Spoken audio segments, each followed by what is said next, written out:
get this thing rolling. Everything is recording, capturing the whole shebang as usual. Thanks you guys for coming, taking time out of your busy schedule to join us and help us produce content to the community.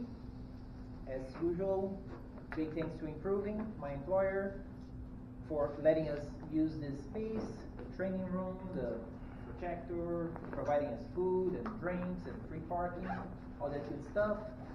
Blair with Fart Photography, who offers us a discount code to get our photos from whichever events he goes to. The BTT supporters on Patreon, that's always very helpful, and you guys for showing up. Otherwise I would be here talking to myself, and that's not nearly as much fun. Right? Who am I? Claudio La Sala, on the internets, YouTube and Instagram, 3-lap rider.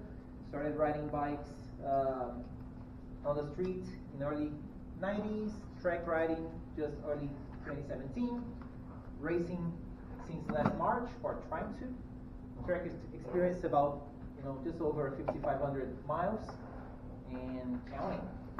Do more and more. So my plan for tonight is to share my recovery process. Since we all know we crashed 3 months, I crashed 3 months ago. So I want to talk essentially what happened since the crash, so the post-crash, right? So how did I recover the physical, the mind, not touching the stuff that Brian shared with us 2 months ago? Yeah.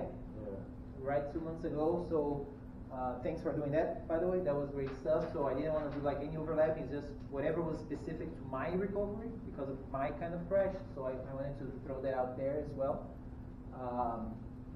Talk about riding the mini bike, as that was part of my recovery process. And then trying to get back on the bike, on the big bike at MSRH 2 weeks ago, not being as successful, and I'm going to tell you why. James knows part of the story. And then riding at ECR last weekend, which was a freaking blast, right? So my post-crash. So something that I personally really needed to cope with was just the consequences, or going through and listing out what are the consequences for me, crashing. Because some people like online forums and stuff, they're like, oh, I cannot believe that you guys are having meetups about that. You crash, you get back on the bike, and you twist the wrist. Like, yeah, this group here is not for people who thinks that way, right? We are here because we have daily jobs, we have families. This is just a hobby for us. So there are consequences when we crash, right? So for me, of course, there's the given bike damage, right? But beyond that, PTO from work, right? So I had to take pretty much 2 weeks off. Not necessarily because of the broken collarbone, because that actually didn't hurt. Even while the bones were like this and you could see them poking my skin, it was not really hurting. It was the impact to my rib cage. Even though I didn't break any rib, it was a hard impact. And that actually, I was in pain for that for about 3 weeks, where just to sleep, in 3 weeks I couldn't get a full night of sleep. Because I would sit on the bed, it would hurt as I sat on the bed. I would have to be like this. And then if I moved a little bit here, it would hurt. A little bit to the side, it would hurt. Eventually I would find one position is okay, this is fine. I would fall asleep from being so tired. And then eventually I would wake up because as you're sleeping, you move a little bit. And as I moved, it would hurt. I would wake up. So I would alternate between sitting in bed, sitting in the couch, coming back, walking around the house. It was not fun, right? So I had to take 2 weeks off work because of that, because I just couldn't find a good position to be in.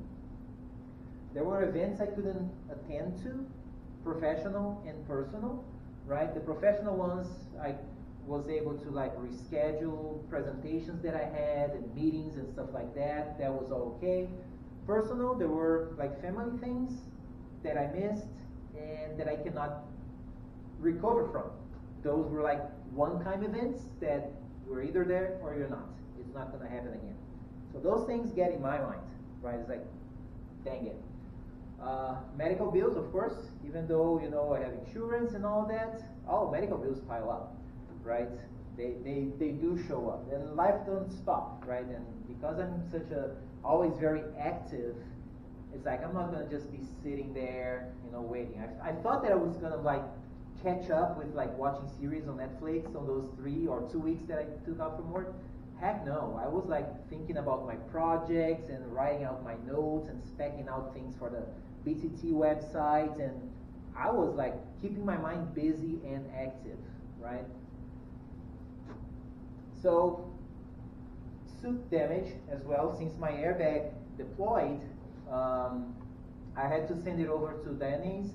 So that was one experience, because I remember when I was researching and I got the suit, one of the things that I saw online, people complaining was, well, when you send in and you have to ship it over to California, and when you do that, it may take like 2-3 months to see your suit back. So I've read from racers saying, well, we need to have at least 2 of those suits, because as racers you crash a lot, and you need a suit. I said, well, now I'm going to try it out. My experience was I sent the suit in. Within 2.5 weeks or 3 weeks, I got my suit back. Right? It was really quick, and just the way that they work and the attention to details, like how they send the suit back with a little, thank you note and stuff like that. It was very professional. It was really good. The funny thing is that I had very minor leather damage. I mean, as I got off the suit, you look at it, it's like it didn't look like I crashed, because I went down on the wet grass. You couldn't really tell there was damage, but since they're very specific, going through like the leather and make sure that the leather still holds up and it's all good, they said no, there's something on the knee that we need to essentially get it removed and repatch. So all right, no big deal, but you really couldn't tell that I crashed out of that one. How much did they charge you for that? Repacking the airbag and resetting the system was like $280, almost $300, and then with the replacing the leather, and they had to use their tailor, the word, to have it reworked, and the one part that they had to replace, they actually ship it over from Italy.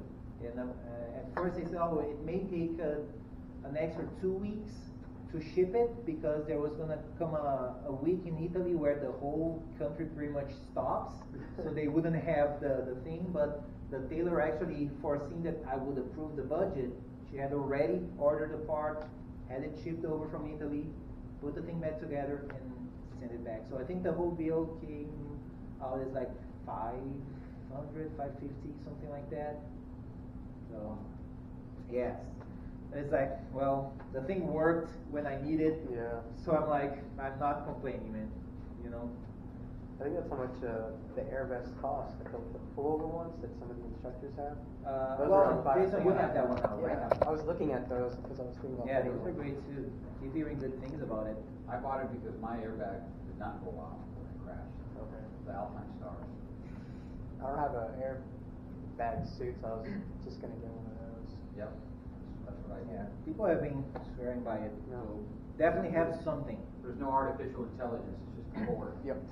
Yeah, definitely have something, because like when I went down, we can see on the video, I was doing like 50 miles an hour by the time the bike, went under me. Yeah. And that was already like enough to break my collarbone, even with the airbag deploying. Imagine if I didn't have that. Yeah. That could have been really, really nasty, right? So whatever the solution is, definitely have something. Bike damage. Did I repair it myself? Yeah, heck no, right?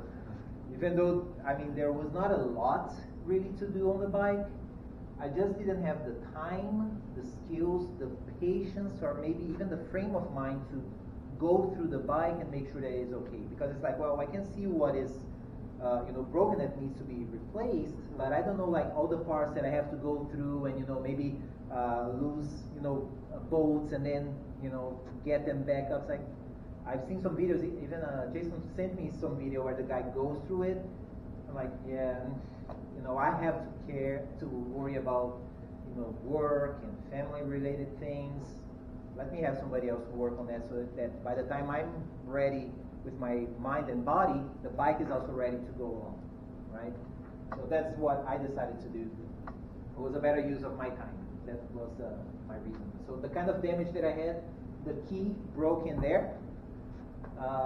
Yeah, so and it's not safer, cheaper to have it replaced and put a keyless harness than it is to replace this thing here. And since I was already planning on having a keyless, system there, that was part of the upgrade.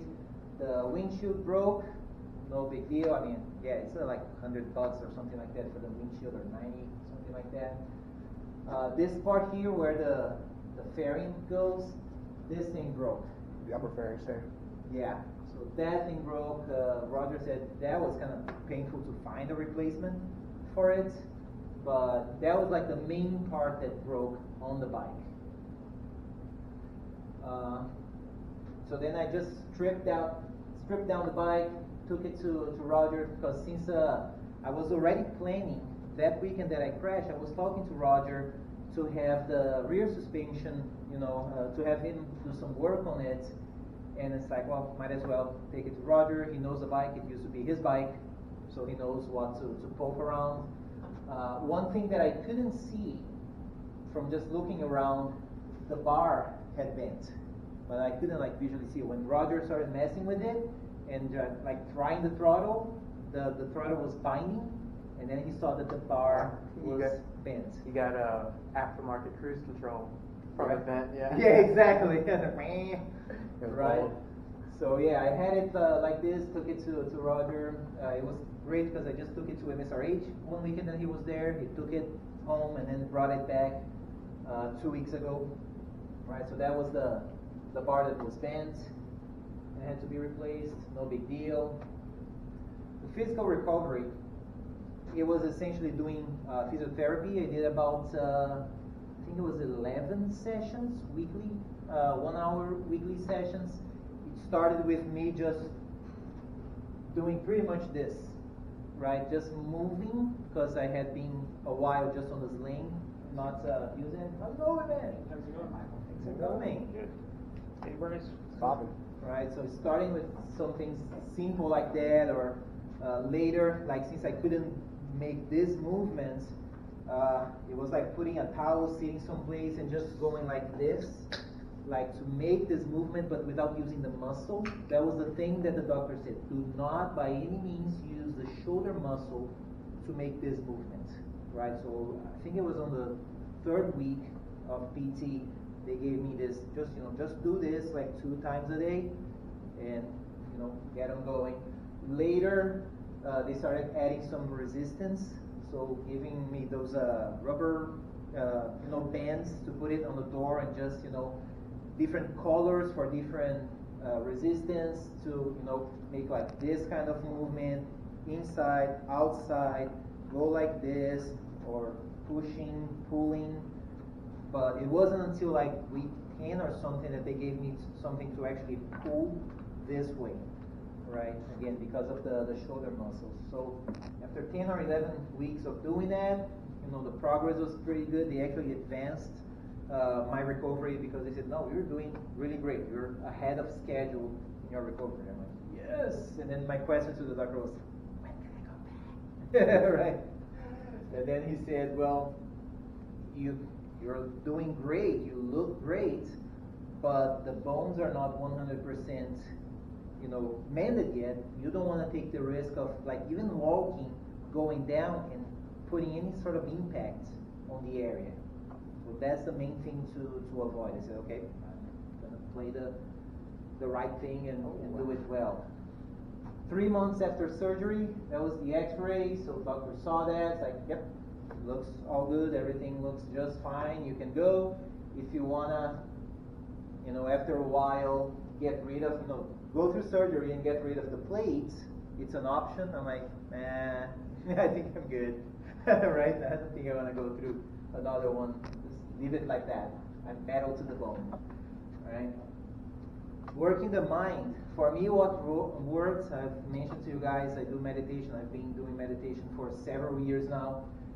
That has helped me just keeping focused on what's important. Not because I talk to other people online who crashed and have gone through depression problems, because of the crash and not being able to do certain things and everything. So I try to not fall into the same kind of pit. Something that helped me a lot was just getting back to music, because the therapist asked me, so what am I rehabilitating you back to, right? So that I know what kind of program to give you. And I said, well, of course, riding bikes, but I'm also a musician. I want to make sure that I can go back to playing my guitar, spanking the drums, and of course working, right? I work with computers. That was something I could do like third week after the crash. I could already, they said, as long as you keep your laptop on your lap and you don't move your arm like this, yes, you can work just fine. Just don't work where you're going to put strain by raising your arm like this. So I'm like, okay, I can work. That's excellent, right? That's already pretty good. With the guitar, it was funny, right? Because I couldn't really go like this, so it took me maybe a couple of weeks to playing the acoustic guitar to be able to go like this and play. But as soon as I was able to do it, I started like practicing playing my guitar, because it's one of those things, working the mind. I cannot ride the bike, which I love, but hey, I can play my guitar. I'm getting back into like the normal life, working the mind. Same thing, like first time I tried sitting on the drums, it's like, oh yeah, I can play down here. Can I hit that cymbal? Well, probably not, because of this movement. So I had to just keep hitting it down here. But I was feeling it. It's like, oh, I can do it. I'm getting there. Then a week or two later, oh, heck yeah, I'm playing my heavy metal crazy fast. That helped with this part here. So even though I was not able to ride at the track, which is the thing that I really want to get back to, I had the other things to keep me sane, pretty much. Back on the bike, that happened about a month and a half after the crash, where I was sitting back home and I told my wife, I said, I think I'm good enough to sit on the bike and go like just down to the end of the street and then back. I think I can do that. So like, huh? And then, yeah, I started pulling like the bikes that we have in the garage one by one, like, yeah, I can do it. So that was kind of fun, right?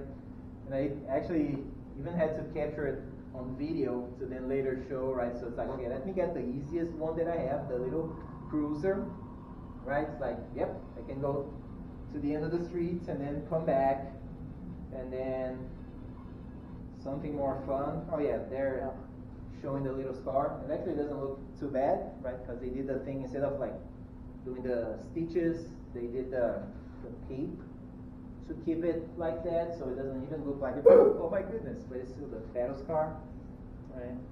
But then from that to, the CBR, it's like, okay, I can do it, and that's what I would do. I would go to the end of the street and then back. I would not even go around the block, right? It's like I don't want to take any kind of chance. And of course, the fun with,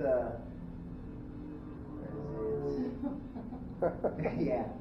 Well, if you're doing your body position right, you wouldn't be putting any pressure on your arms and shoulders anyway, because you use Right. your legs. So that was the thing, right? I felt like, yeah. I felt like this movement was fine, and standing like this, I'm not feeling any like strain on the shoulder. But yeah, I don't want to like go into a corner, go down, and hit this area. That was my main thing. Like I just cannot go down. Period. Right? But just let me make sure that I can actually do it. Right? And then of course the big one, the 750. But the one that's really funny is, or people's favorite. Right? Can I push start the Mini? That's what it looked like. Yeah, it took me like, I only showed it once, but it took me like 5 or 6 times, because it had been sitting there, and it's a 2-stroke, so sometimes it takes a little while for it to run. But it's like, yeah, I can do it. Let's go. Right? So that was part of the recovery for me. And why was it a thing? Because it's like, well, also around the same time, the whole family was sharing the same car.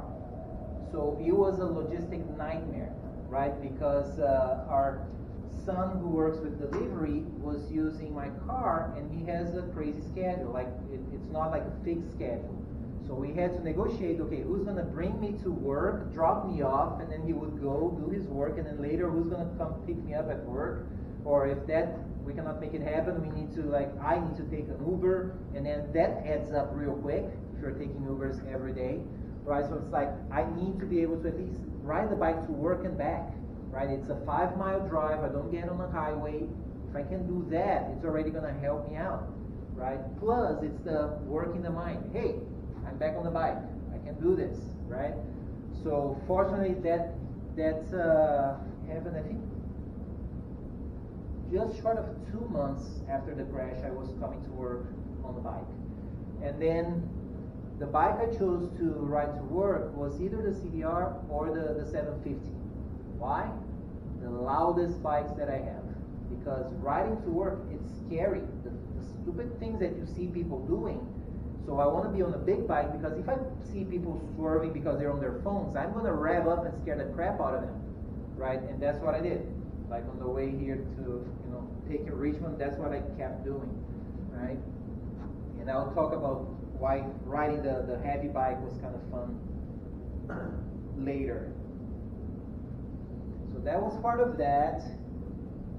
And then 2.5 months later, Michael and I were talking about, I need to go back to the track. I need to at least, get on the Mini because that, it's going slower, but still exercising the same kind of body position that we use on the big bike. So it's going to tell me, okay, if I'm like in tuck position or cornering position, how am I going to be feeling it? Do I feel any pain or discomfort? So I wanted to get on the bike, and I did 2.5 months later. Right, so Mike and I got together, went to Speed Sports, right? And now remember, by then I had been for about a month riding the big monster here, which is heavy. So turning that bike, you need to, use some force. So the first 2 or 3 corners on the Mini were kind of fun because it's like, you barely think the bike turns. It takes no effort. So yeah, it took me 3 or 4 laps to say, oh yeah, I have to be very gentle because the bike is light compared to what I had been reading the previous several weeks, right? So we go up there. This is from Michael's camera when he was following me around. Oh yeah. Right? And it's always kind of fun, going on those dwarves. I still haven't. I rode there last weekend. I still haven't found the best way through that corner. Yeah, it's a work in progress for sure. Now, one reason why I've queued the video at this point was that later I'm gonna bring up the following. As we come out of this thing here, there's this little bit of a straight, and then here, as we get into this double apex on the left, at ECR last weekend, as I was going through there, you have 3 left-handers. I felt the same sensation as when we were going around here. So it's like the training on the Minis paying off because I've been, and I will talk about that later, but I've gone over some resistance that I had on leaning the bike because of the practice on the NSR. Because the same body sensation and movement and the knee on the deck and all of that, as I was making that one of their double apex corners, I felt like I was going through this corner. Yeah. It was so funny, but I was going faster and on a heavier bike.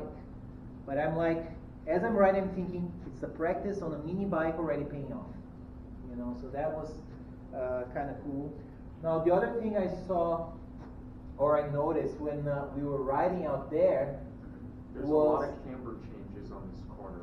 Yes. This corner is tricky. It is. Right, so trying to get into it, and then looking at the video from my camera, let's see, oh, it's not doing the thing there, to move it here. I had my 360 camera running that day, but one thing I noticed was that while I was moving the body of the bike, I was hardly actually putting my head down. Yeah.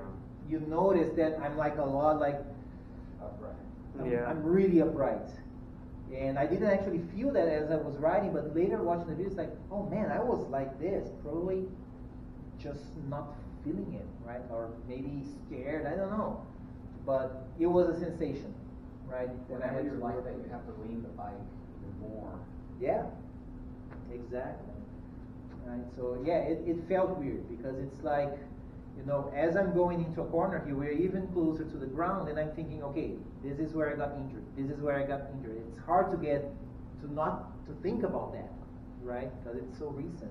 This is standard shift though, right? On this bike you have? No, you were riding GP Right now it was that GP day. shift. Okay, so you switched to the GP shift? Okay, because I remember before you had one GP, one normal Yeah, shift. that So that's what I wanted messed to me know up. right now. Yeah, now that you're back on after the accident, did you switch to GP Yeah, shift to match your bike? absolutely. I had to because Yeah. that was really messing me up. Okay. Yeah, I had the same problem. I had to switch it over. I could not go back and forth. I was doing very, very bad things on the track. Right. Yeah, that was terrible. Like, no, I don't want to have that. I mean, a two-stroke, you can over-rev it. It's not going to crash the valves or anything. But oh, good lord, I didn't think that thing could turn 14,000 RPM. So I'll tell you, it can. Right. Yeah, I really didn't like that. So, riding the Mini at the track was part of the recovery process. Again, was a gradual Is thing. that a new sign? I don't remember that. It's been a couple of years Say that since again? I've been up with the sign out front. Is that new? That's I don't it was remember. there last year. When I Oh, went out there last year, it okay. was there. Yeah, this photo I took this weekend, but last year it was like that already. Yeah, so that's that. So then 2 weeks ago, which was 3 months later, or 3 months after my crash, precisely actually, you know, there is this event at MSRH running Saturday and Sunday, and I'm thinking, I don't want to go back to the big bike on a big track, on an open track day like that. I was favoring going like on a member day during the week with fewer bikes on the track so I can focus just on myself, going slow and getting over, you know, mind concerns and stuff like that. But that weekend, Roger would be at the track, he would bring my bike. I'm like, well, maybe it would be a good, and You then had to go anyway. yeah, and then Michael said, well, if you're signed up for ECR in 2 weeks, what if you drive 5 hours to get there and your bike's not ready? And that would be a problem. I would have that problem. Thank you so much. Because what happened is, yeah, you'll hear why.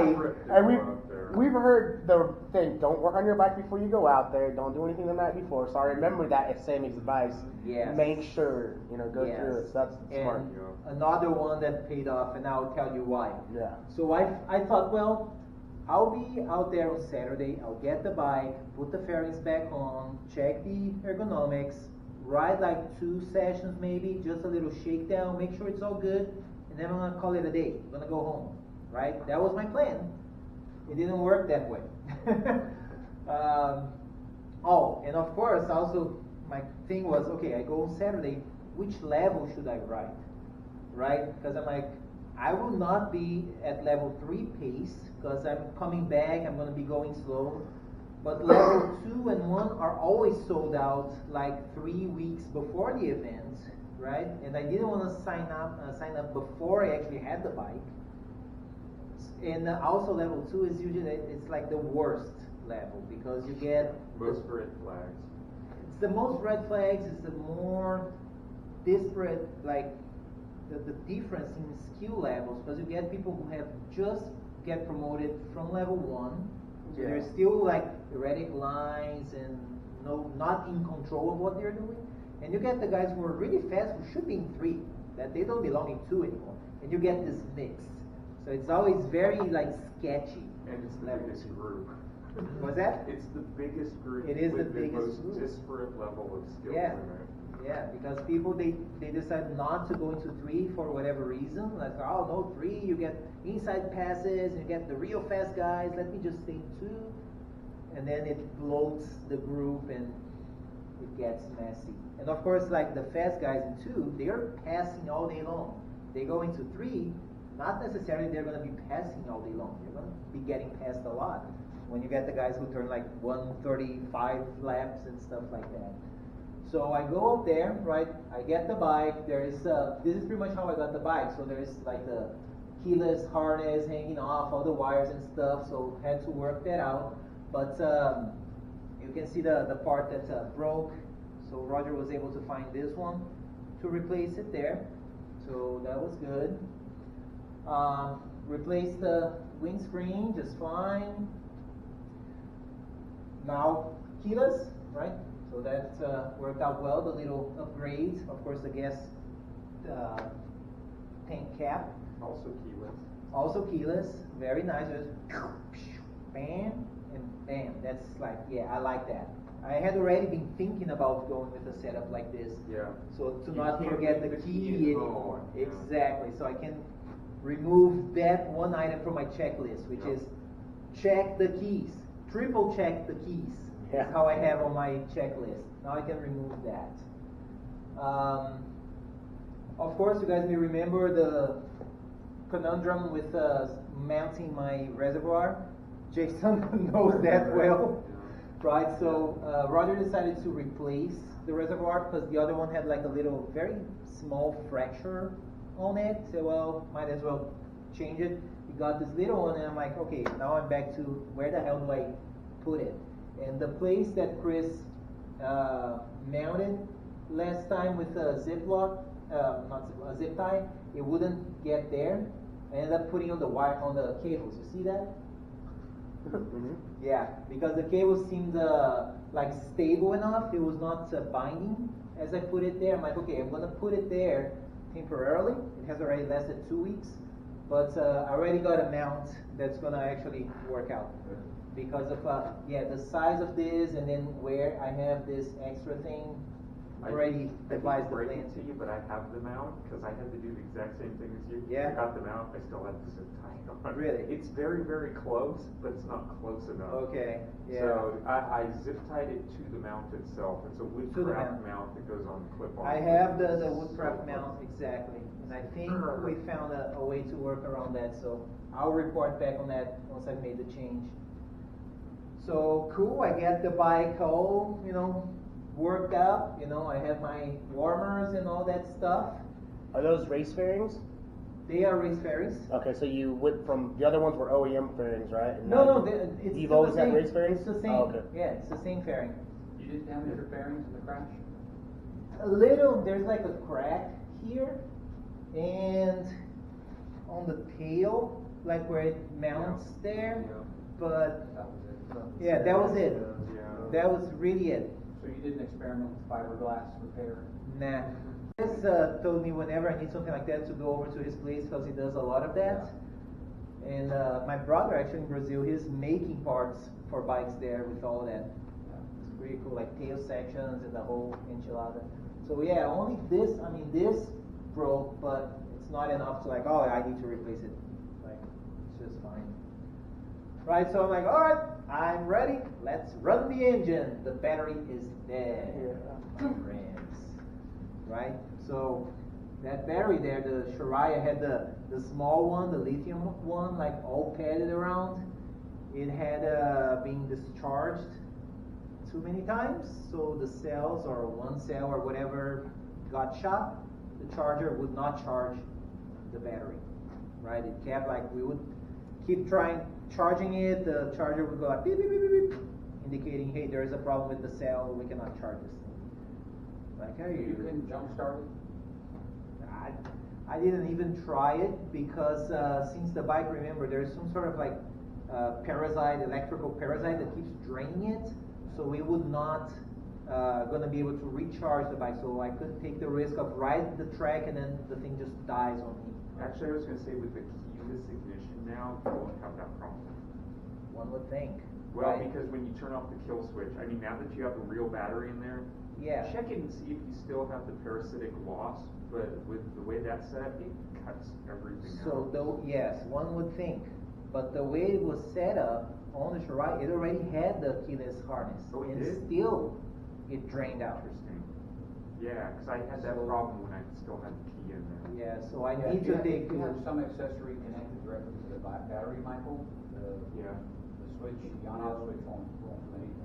Yeah. Like if you have a quick shifter or rain light, Yeah. and it's directly on the battery, Yeah, and if it's not wired right, it won't matter what you're doing over here, it'll still drain it. No, but on mine, there was nothing on the battery. Okay.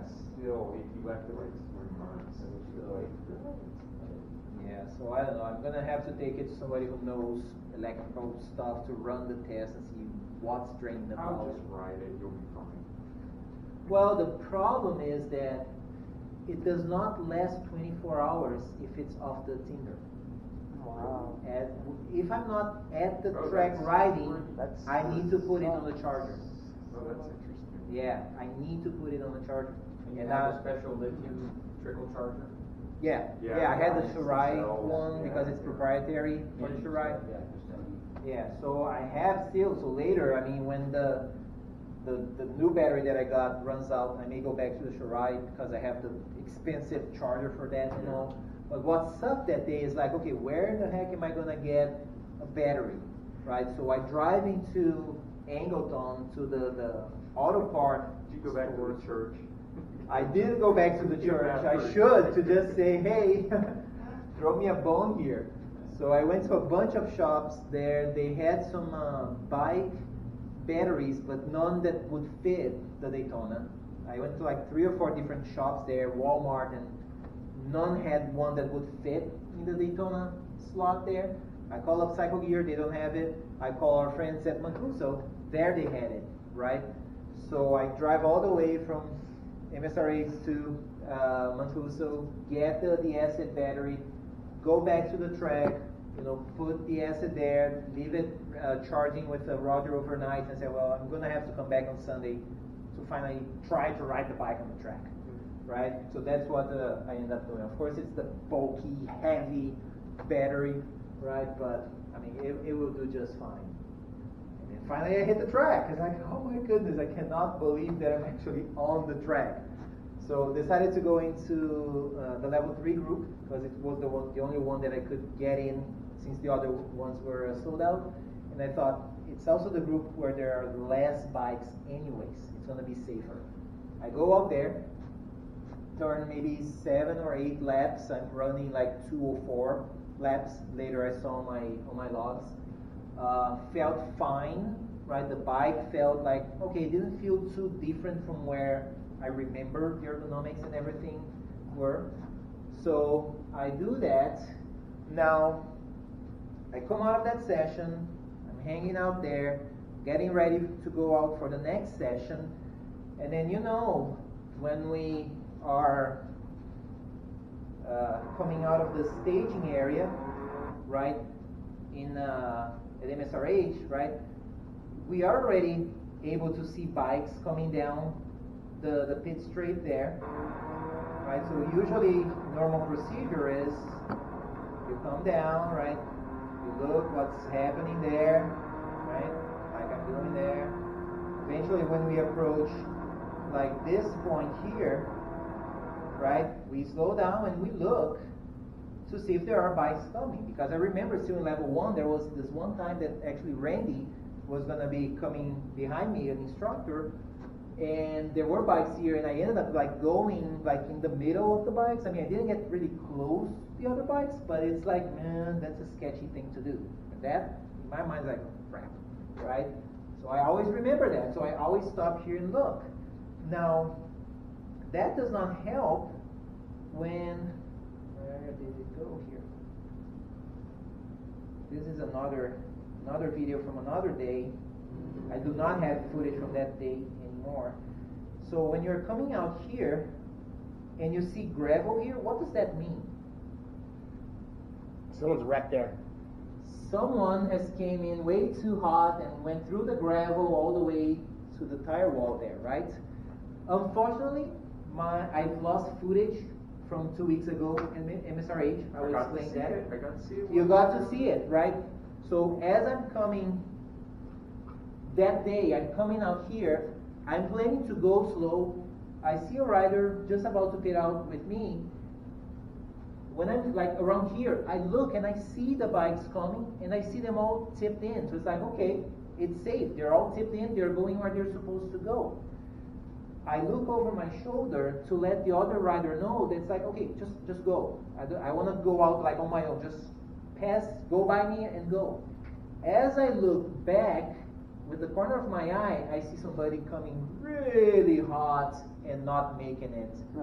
Getting into the gravel, and I look and I see all that gravel coming my way. All I have time to do is to pull a handful of brake to slow down to like 15, 18 miles per hour, but the guy still hits like my front wheel and just wipes me out. This just happened. Yes. Yeah. What? So I took like one session slow, and I'm getting ready for the next one. It's like, okay, now I'm gonna let loose a little bit more. I cannot make it. Then You fell on your right side that you had injured. Yeah. So imagine all the things that are not going through my mind, right? Yeah. Because it's like I had just finished putting the bike together. Yeah. I have just recovered from injury, and then I fall down like this. Fortunately, I didn't feel a thing. I mean, because of everything that it has here, the airbag didn't deploy, right? Because I looked at the speedometer. I was doing like 18 miles an hour. I was going really slow because I was already just rolling. Because I said I slowed down to let the other rider just go by me, so I was already slow. When I saw the guys, like, okay, the guy's coming. I pulled on the brake, but it was just enough for him not to hit me like right on the leg. Yeah. It was just enough, and then he barely missed, and then diagonally he hit my front wheel. And So had the other guys already gone around you, or were they still behind you? the person stopped to talk to the track marshal. Oh. That's why when I looked over, I couldn't see the person. And then Okay. later, when I saw my rear-facing camera, I saw the person like talking to the track marshal. So he didn't make it all the way there. So did you end up on the top of the other rider? Was your No. He went rolling across the pit road Yeah. into the grass. Yeah, on the because other exactly side. because he hit my front wheel here, and then he ended up on the grass on this side, right? Now the only I felt like I still feel my heel a little bit. It's like nothing, it probably just bruised or something like that, but it was not a big deal. Of course, and again, it's like, man, I just put the bike back together. Don't tell me it's damaged to a point where I cannot ride, because I'm gonna be mad. So I, pull up my bike, and I see the guy doing the same to his bike, and I ask him, "Are you okay?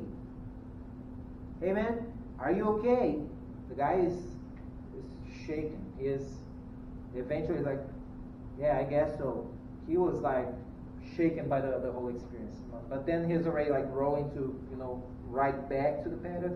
Like, all right, I go back to the paddock, and then I don't remember if I put it on the, So wait, you have the video and you lost the video? yes. How did that happen? You're a pro at recording here. I will tell you soon what happened there. I had it until Saturday. That's like triple bad luck. Yes. So, yeah, Well, exactly. You just watched yourself clean up the experience. Yeah. And I hate it because it's like I wanted to have that to share with people. It's like, look, and that's the thing. Ever since that level 1 time when I came out not in the proper way, every time I go, it's like I'm looking. Until I see everybody like cleared, I don't make that right after we go by the track marshal, because I know I've seen people running. I've seen people passing me on the front straight and going straight through to the tire wall. I've seen that, so it's like I know that can happen. So every time I'm coming out there, I'm like, look, okay, there are no bikes coming down the pit straight. Yeah, I can go. Well, Yeah. One time, that one guy I didn't see, because when I saw everybody tipped in, this guy was probably behind the last one I saw, so I didn't see him. Right? By the time I look back, he's coming. Yeah, I never occurred to me someone could slide that Yeah. far. and Oh, that they far do. through the gravel and Yeah. still take you This out. guy was the third one I've seen do that. I've gone down exactly in that spot, but the gravel stopped me and the bike. Yeah. And I was coming in hot. I was coming in probably 60, maybe Yeah. 62 miles an hour at trigger spice. Pretty fast. Slid all the way across, but it stopped me in the gravel. Yeah. Right. To go through all that, Yeah. he must have just been It was level 3. They were all like hauling ass, and I think maybe he was trying to keep up with the Yeah, fast the guys guys ahead of in him. front, yeah. Yeah. You're pushing too It's a hard. long way to slide. Yeah. Yeah. Bryce, you had a question. So if that's a common place where people wreck, why don't they put a barrier or something? Especially when you have you're a rider coming out here, right, and you're coming in this way, going fast.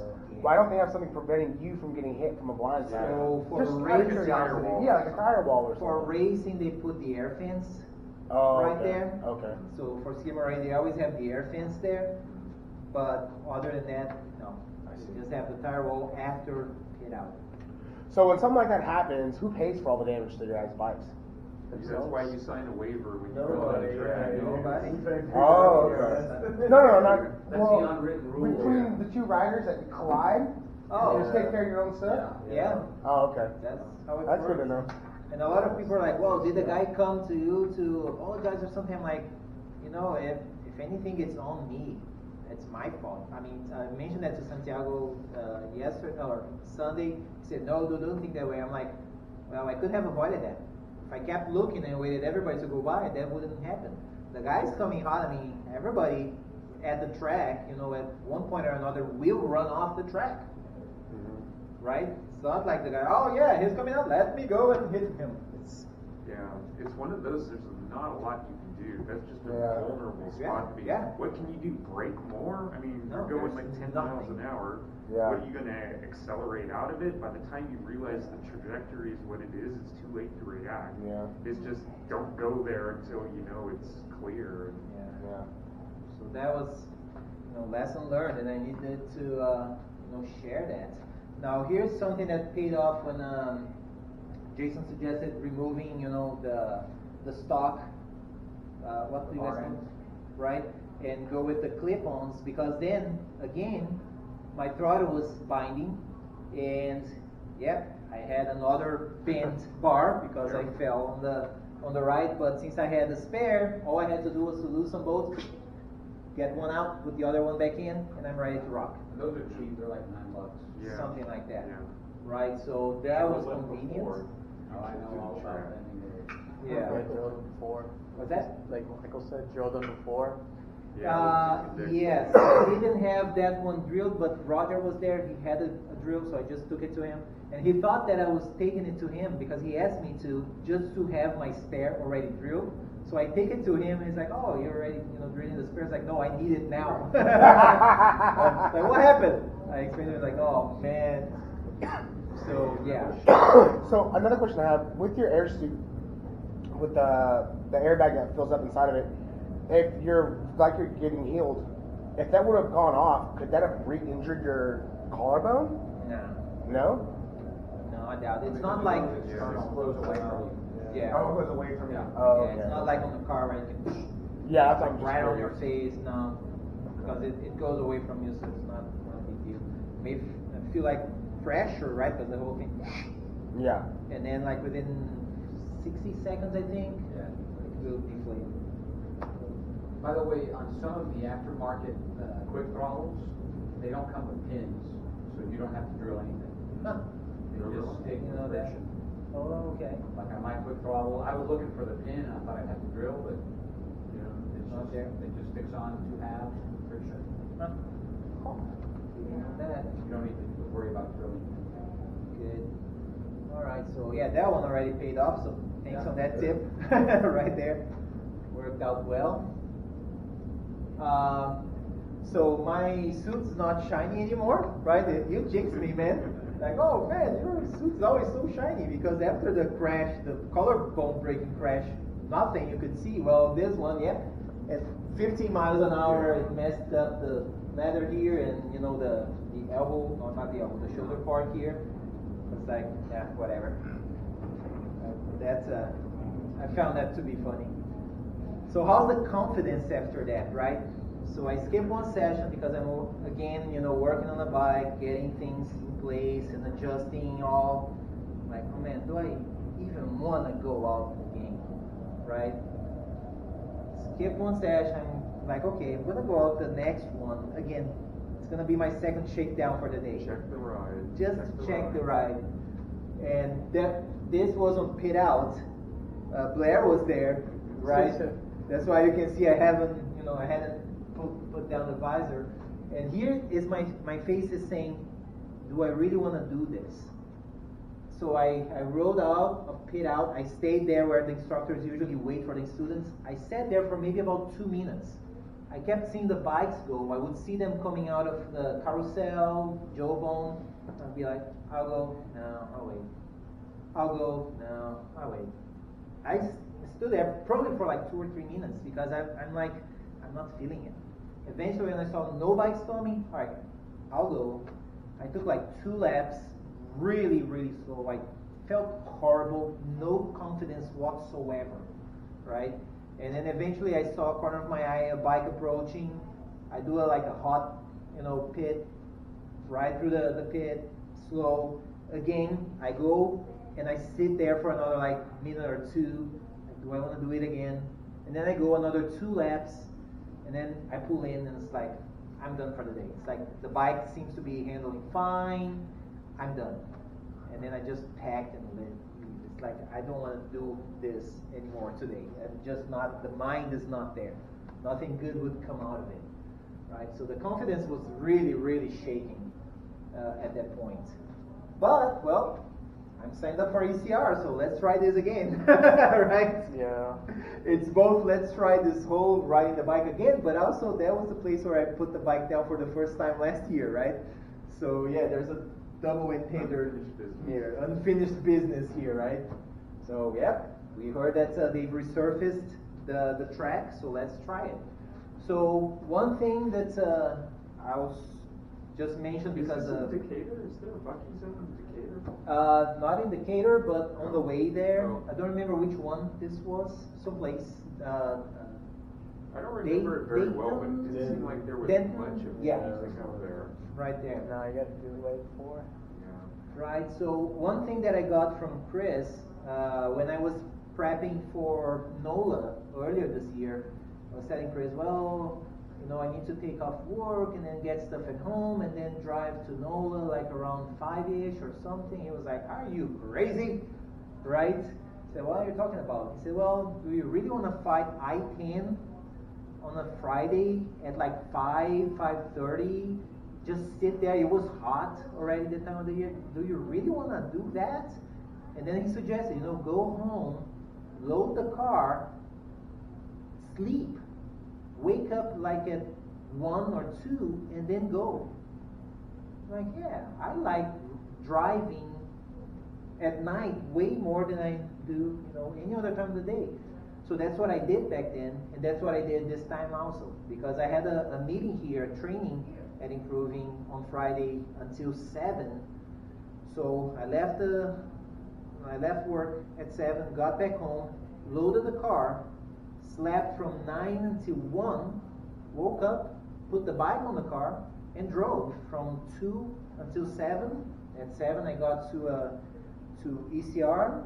I was totally like relaxed, rested. I felt just fine, right? I rode all day, didn't feel like sluggish or anything. Actually rode great, right? And so I'll keep doing that, because that way I saved on lodging because I didn't have to go to a hotel or just sleep at the track or whatever. It worked out just fine, so I'll keep doing it. That works for me at least. Was it both days or just one day? Both days. Okay. Yeah, Saturday and Sunday. So this, of course, also for the setup here at the hotel, right? Since I was going to be staying at the hotel, I brought my, what's that called again, hang dry? Yeah. Drive, yeah. Right, hang dry, which helps a lot, just getting the... Oh yeah, the second day getting them on. Oh yeah. Now, of course, you do that in the same room that you're sleeping. Holy crap, it's terrible. Yeah, but if you're in a hotel where there's trains that go by all night long, it's not so bad having a steady sound. Oh, I'm not even talking about the sound. I'm talking about the smell. Oh. The sound, because I wanted to sleep like a baby, I actually switch it off when I hit bed, right? But the smell that comes out of it, man, all that sweat. I told my wife. You guys don't put like baby powder in it or like I've never cocoa put it. powder to like I put really like pull the this moisture out of little it? turbine thing. It works great. Yeah. You have to leave it Take there. the lining out and wash the lining Right. in the suit, and then once a year I give it a bath in the bathtub. Yeah. And that's. But I say, See you how know, that the brown water come off? Oh, the water. Oh man, it's gnarly. But I imagine like the Gnarly. cleaning lady coming by the room next day. It's like, what the hell is the guy doing here? How many guys were here working out because it smells terrible? Like a gym. Right, exactly. It smells like a gym. But I got to actually wash my bottom part and hang in there, and this one dries really nice. I mean, within like an hour, this thing is dried already. Oh, yeah. So I get to use it the next day. So that was another good thing because I thought, well, since I'm going to be driving all night, riding all day, might as well stay at a hotel, get a nice bed, a nice shower, relax to then ride another day all day. And I was going to drive back on Sunday, right? So it's a lot. So I figured, and I found a hotel for like $50. Like, yeah, it's like, it's a no-brainer. You know how I always run into animals at the track?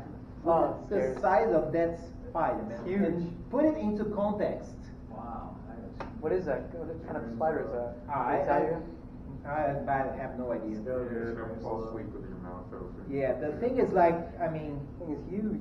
yeah, because I heard the other guys in the garage, oh, look at that, I've never seen one that big. I'm like, what the hell is I'm not an insect, a spider type of guy. I run the other end. And then I saw like everybody going close. Oh, let's snap a photo. It's like, you guys freaking nuts. But yeah, apparently so I am. Some of those will jump. Scared of a Yeah, but the thing was, one of the guys said, the thing is not here for us. The thing does not mind us. The thing is here eating, roaches and whatever. And the thing just crossed the entire garage. And, but then, normally I don't, when I'm at the track, I never leave like my helmet in a place where things like that can get Oh in. my god, I never thought about that. My track bag, the windows in my car, I never have it rolled down.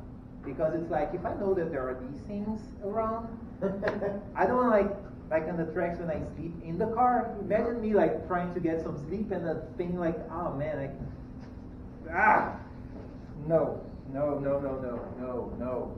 no again. So anyways, the full track is not open yet, so they've only opened the 1.6 configuration of the track, which is already awesome. I think What's the construction look like on the other part at this point? Have they graded it? Is it dirt? You can see where it's gonna there's go? gonna be, as far as what Jim mentioned, they are planning to have like us out there riding end of February, but they will probably be riding late in a couple of weeks. It will be dusty and all, but they just want to check the lines and see how it So it's feels. paved, the other part of the I track? believe so. Oh, okay.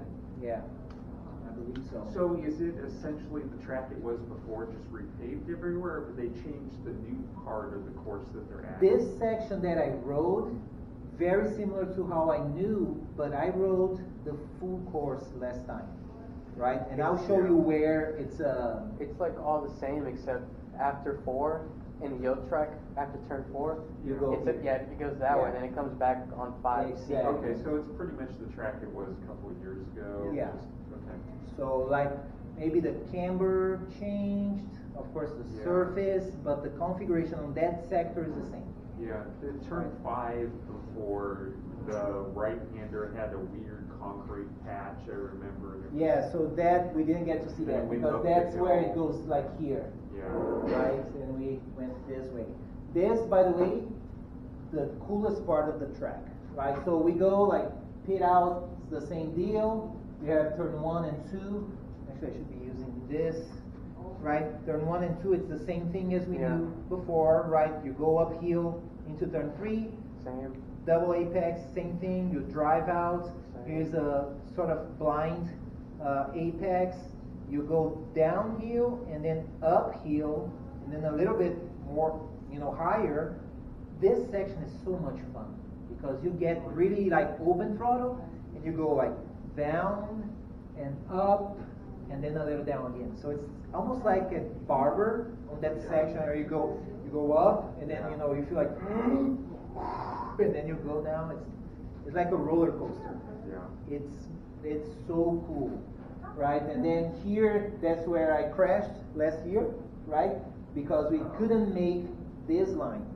Because like right here at the apex, where I crashed, or where it unsettled me, there was a huge bump. So we had, the line was like to go around it, and then here. Now, no, it's perfect. It's butter smooth, right? And then here's that carousel going uphill with the blind corner. Awesome, right? And everything else here is the same thing, right? Pretty much the same. Rode with sport rider coaching. First session, rider goes down. So first session, it was really cold that morning. So they said, well, first session, it's a round robin, right? The instructors, coaches will follow you for like 2 laps, and then just go slow, you know.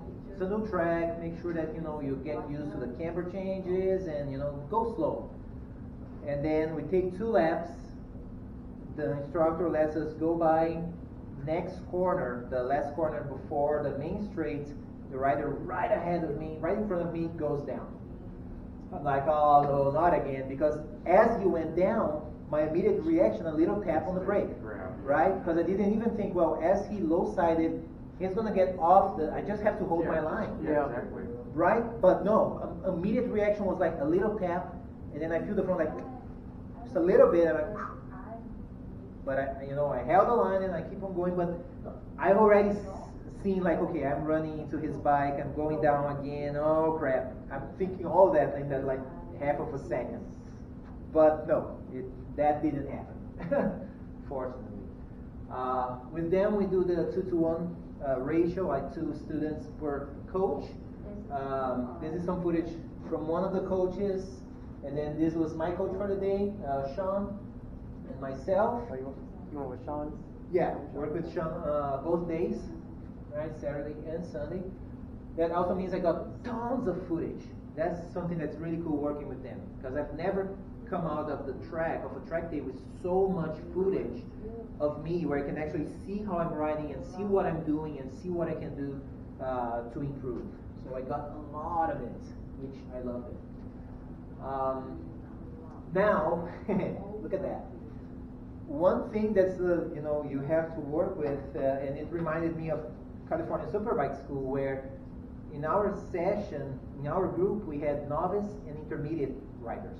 So we had people who were really, really slow, Like day one. right? That really needed like to be close to their coaches and following the line. So at times, like this here is me, and that's what I'm facing. It's like I'm riding up on I-10. Very well. Right, so later it got better where they started like following the instructor, and the instructor working with the slower riders. They tried to stay like a little off the race line so that the faster guys can just go by. So it wasn't, because I thought, oh man, if it's going to be like this the whole weekend, this is going to be painful. It was not.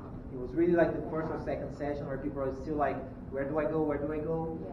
Eventually they figured out. So this is in turn 4 right here? Exactly. So coming out of turn 4, so Into instead turn of going, 5. taking this right, we don't do that, right? We just keep going here. Right? So there are 2 students per coach out there, or is it Yeah. 3? 2. Yeah, 2 to 1. That's a pretty good deal. Yeah. It is. How much was the day? Each day? Say that again? How much was each day? $290? Something like that? Yeah. It's a huge difference not being on a packed track, though. Yeah. Oh my goodness, because your laps are like consistent, because there's nobody slowing you down each lap. Yeah. And you really get into a rhythm, and you really get to refine what you're doing. Right. Yeah, so that was pretty cool. So let's take a lap around the track here. So this was my best lap on Sunday, which was close to the best lap on Saturday as well. So, oh, and by the way, notice how my camera, my GoPro is now? This is a post-crash thing. My GoPro cannot focus anymore.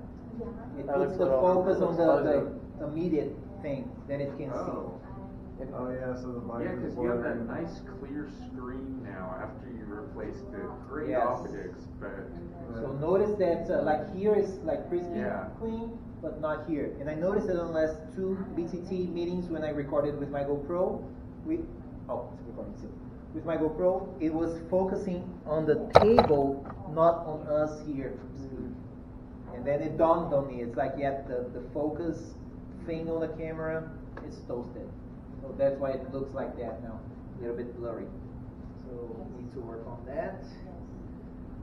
Alright, so main straight, same as before. Brake, brake, brake. Turns 1 and 2. Good. Get back on the gas. Full throttle, go uphill. Brake, brake, brake, brake. Turn 3. This is nice. Nice. Right? Wow, that looks like a great turn. Back on the throttle, going I want to do downhill. this so bad. This is a lot of fun. And in that left, Yeah. fit in throttle. Yeah. This here is a lot of fun. And then brake, brake, brake, right? So this is where I went off last year. Here is now just perfect. Outside pass. Yeah, here's just fine. I just went around the guy. Usually you go up to that candy stripe and then you hug the candy stripe and you go up on this blind corner here. Also a lot of fun. ECR, it's Eagles Canyon up in Decatur, an hour away from Dallas. Oh, okay. Right, and then finally the last double apex back into the main straight. Right, and that's where instructor goes by and is like, all right, jump up! You know, keep pushing, keep pushing. Yeah, I remember Shawnee was very hand signal heavy. Yes, yeah. So that was a lot of fun there. And the next video actually has the footage, that same lap, but from Sean's camera. So you can see, yeah, there I go. See how? So from another angle with like, you can see like, look at the track, man. I mean, disregard this seam, Yeah. you don't feel it. That's nothing. Yeah, no, you don't feel it as you go over it. They just did rebarber. They did barber too, right? Yeah. oh yeah, I heard about that. Just did it like a month or so ago. Yeah, so that same lap going up here, or actually, no, I'm sorry, that's not the same lap. The lap was, yeah, let me put closer to where he was following me. Yeah, he said that I picked up my pace really well. That started taking him like a full lap to actually catch up. Yeah, you don't look like the guy who's afraid of it. You know, Coming people back have from been crashing. saying that. Yeah, people have been saying that. Because I really felt like in the afternoon of Saturday, I was already like feeling it. It's like, Yeah. man, I'm feeling really good on the bike. Yeah. Like I'm back to normal. Oh, that surface is just so That surface helps so a that lot with looks confidence. So awesome. Yeah, so yeah, here, that's the same lap as we saw from my camera. Yeah. I actually came out thinking that I was riding better here than I was prior to the crash. Everything except for braking.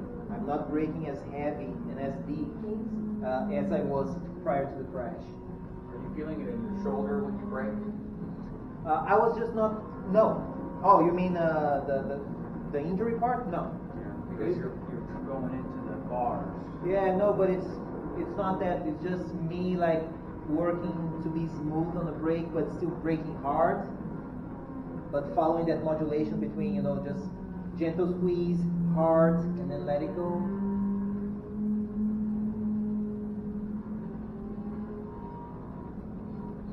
Yeah, that was a lot of fun. Like, I felt like my lean increased quite a bit from before.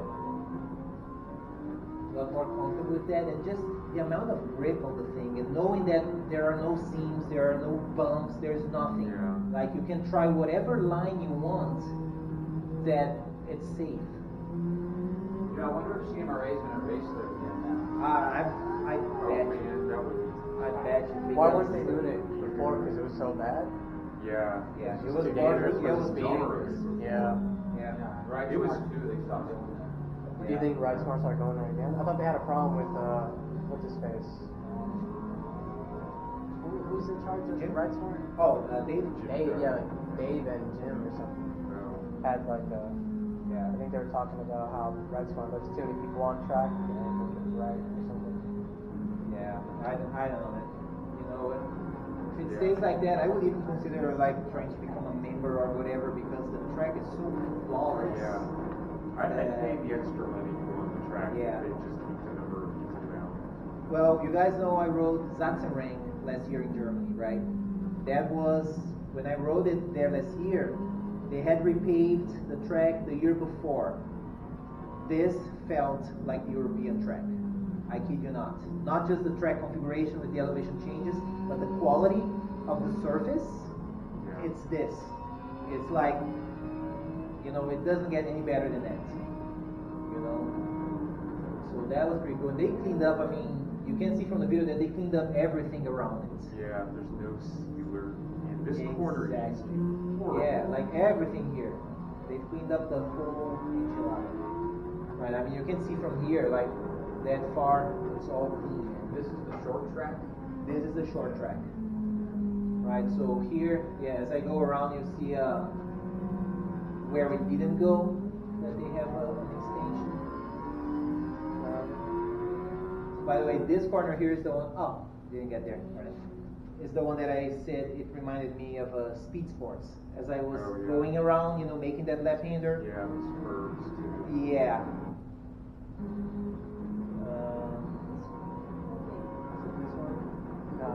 Yeah, right here. Yeah. Right, so here, right, so the short track goes to the left. When they go the full course, it's gonna make this right, go back there, cool, and then eventually it will rejoin up here. Right, so as it keeps going, it rejoins, see, right here, Yeah. right? Make that right-hander. So, and they are setting it up to run both directions. Oh, really? So it's really 4 tracks, right? Oh, that's cool. Yeah, that will be awesome. Like doing that, like the opposite direction, that would be really cool.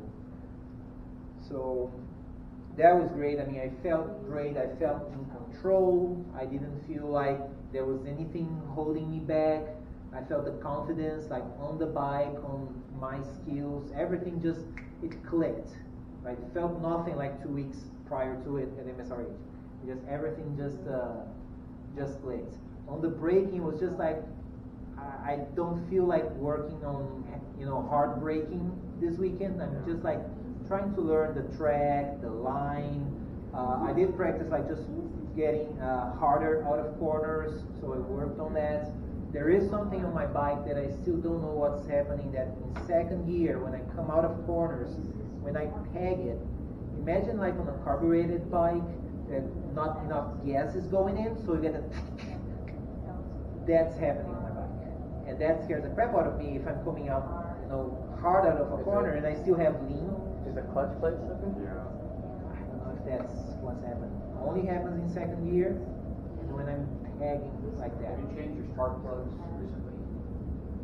I literally just did because my bike. But that's, so is that something that would only affect like second gear? No. I want to say that's So it's only in second gear that I feel But that. it's when you feel a lot of torque in second gear. Yes, a lot of torque, and then I feel like the rear like moving. So like coming out of like Diamond's Edge, for instance. First time that happened, I'm like, whoa, what the hell is that? Right? Yeah. So things like that kind of like, Was there anything you could see in the keyboard here in the video? I need to look it up. Especially the Yeah. engine sound. How Yes. does it sound coming through? Yeah, I actually have that at the back of my mind of finding a spot where that happens to send to everybody, say, okay, what could that be? Yeah. It's like, I don't know how to explain exactly, but I just know that it's happening. And the first time I noticed was at Coda, like coming out of turn 11 into the back straight, bam! You know, that feels weird, and I don't know what that is. Did you get your fairing fixed with the mount, with the ram air on the front of the bike after Not yet. MSRH? No, not yet. Okay. Yeah, that's still a little off center the way it was there. Like perfect tire wear. Tires. I sent Michael Yeah. the tires. I said Oh I've my never God. seen my Oh my tires God. that Tires look clean. like that. No, never. Like the first session, I came out of the track. I look at the tire and it's like smooth and clean like this. I'm like, how is that even possible? I've never seen that. And that was the other thing, right? The guy said that's the kind of material that they use on the new surface. It's say not good for soft compound, and I'm running the SC1s. They said, oh, people on SC1s, they've been destroying those tires in half a day. For me, it lasted again the 2 days, I guess, because I'm very light on the throttle. Because this is what it looks like. I rode both days, right? And the other thing people recommended is, softer tires. Put a little more pressure than you normally run. Make it a little bit harder. And that's what I did. I run like 2 or 3 extra pounds over what I used to do. And it looks like that. On the left, I was getting a little bit of, I guess, hot tear here. So I don't know if I should go up like maybe by a pound or 2 to clear that up. But still, I mean, that was pretty impressive. I put that like, do I have my confidence back? I've never been a guy like a knee dragger, right? I've been dragging knees here and there, but it's not something that I'm like, it's like as soon as I do that little tap, I'm like, okay, that's it. But for me to be like dragging, like I was dragging, right and left, no big deal, all around the track, I'm thinking, oh, I didn't feel that confident before. Now I'm feeling that confident. And again, I think the working with the NSR paid off. Yeah, you just stop thinking about it. Yeah. Just whatever. You just feel it. It's like, okay, that's the feeling, go. Right? So I think that that helped me quite a bit. And that's that. Questions? Comments?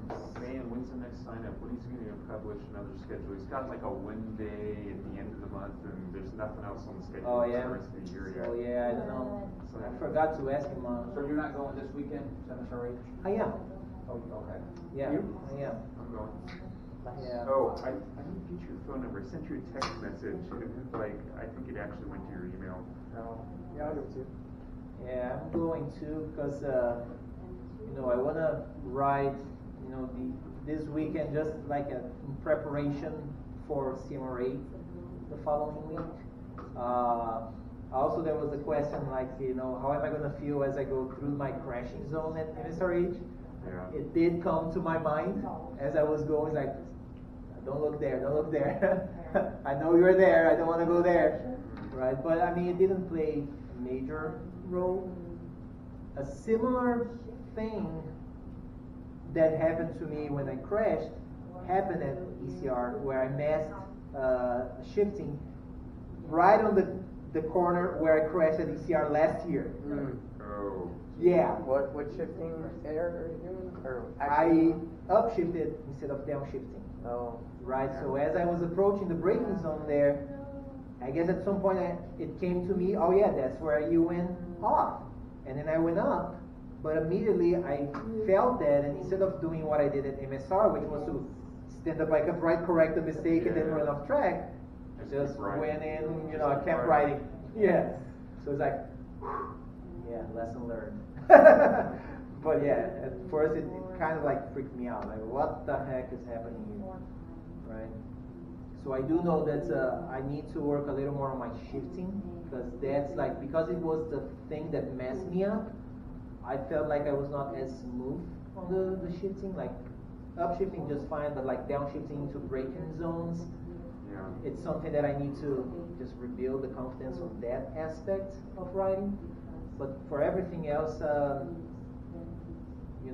trying to remember when I felt as good with my riding coming out of a track day. I'm like, yeah, that felt really good. So ECR, well worth the trip. It's like, oh yeah, it's a 5-hour drive, but man. Yeah, I really liked the old track. I really loved the layout of the track, but it was just so damn beat up. To be very honest with you, when they reopened the full track, for me, better than Kodak, honestly. Yeah.